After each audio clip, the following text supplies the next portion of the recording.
My name is Millie Fontana. I'm 23 years old, and I am a donor-conceived child of lesbian parents. I stand here with support from all three of my parents. This is a testimony that is, safe to say, unheard of, because nobody wants to hear about the other side of the rainbow. The side that is not catered for, that don't grow up happy and grow up with a dissenting idea of what a family structure should be. Growing up, I wanted a father. I felt it within me that I was missing a father before I could even articulate what a father was. I knew that I loved both of my parents, but I could not place my finger on what it is I was missing inside myself. When I hit school, I started to realize through observing other children and their loving bonds with their fathers that I really was missing out on something very special. I was lied to throughout school. I was told I didn't have a father, or that perhaps they didn't know who he was. It was very difficult for me to affirm a stable identity because of this, and my behavioural and emotional stability suffered greatly because of it. I stand here before you, raised atheist with no religious affiliations. I stand with Christians because so far in this debate, Christians are the only people trying to reflect the issues that follow with children. Christians so far are the only people trying to shine light on stories like mine. Nobody in the LGBT lobby wants to hear from someone like me, because so far love is love, right? We don't exist. Growing up, I would look in the mirror and I would think to myself, where did I get these green eyes? Where did I get these aspects of my personality, these talents that neither of my parents in the home had? The answer to that is quite simply my father. But in reality, it's not just the father or the donor, as they like to call it. It turns out I have an uncle, I have an auntie, and I have a grandmother, along with many loving cousins. When they chose what parts of my identity were acceptable to reveal to me, they took something from me.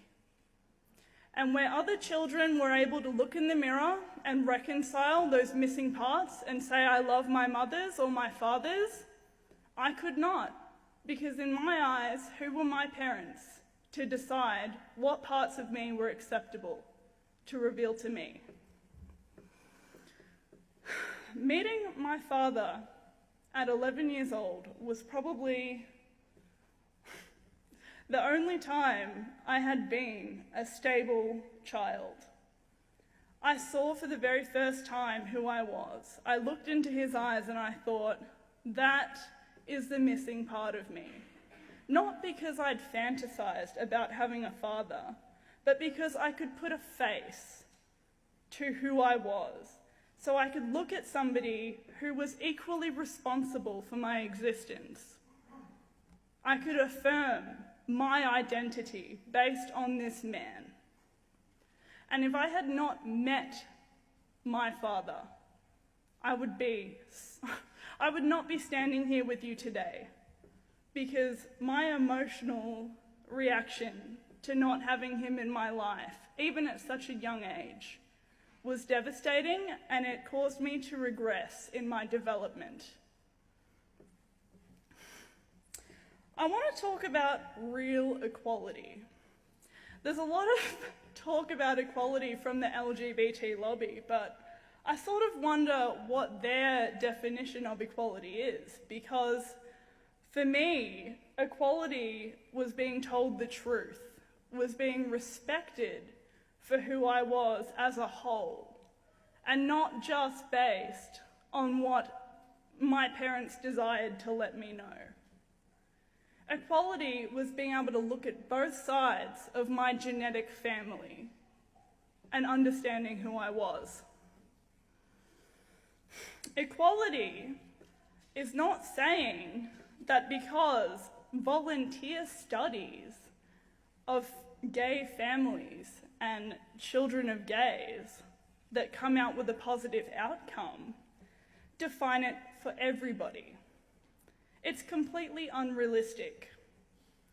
I heard this lie from the LGBT back in March, saying that children don't care who their family is and that men and women are interchangeable. I consider this in itself to be a form of gender discrimination. Men and women offer complementary roles in child rearing and should probably be respected equally.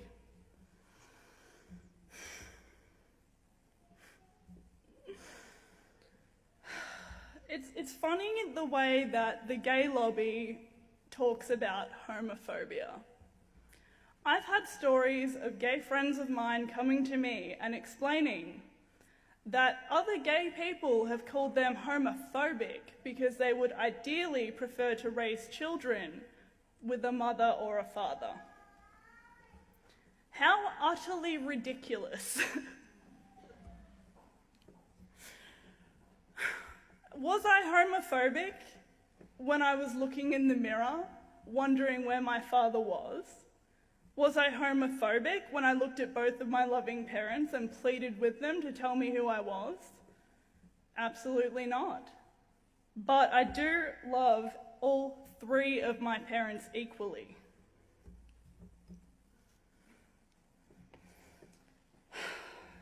My mother pitched a question to me the other week. She said to me, "Millie, what if my partner and I were able to be married? What if we had that stable household environment that everybody else has?"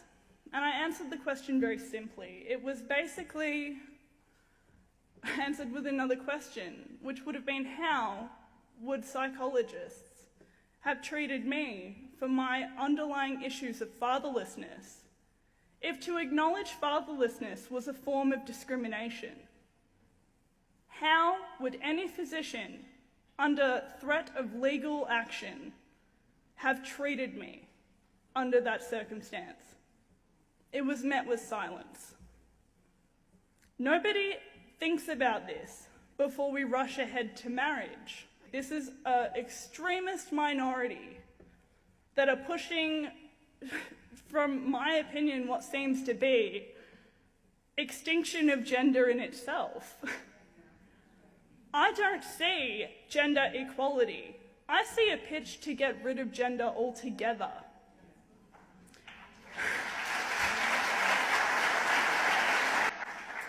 Until we as a society have a discussion that includes children like me who are not okay with parents deciding which parts are acceptable to reveal, until this discussion includes everybody who has been raised fatherless or motherless, until this discussion stops shaming children in my position for coming forward, we should not be pushing marriage through.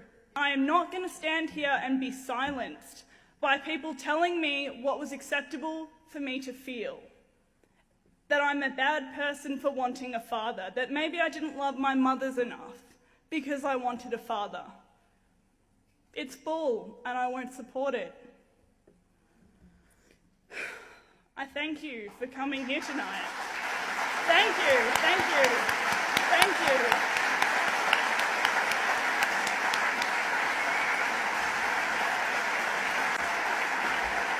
Can I finish?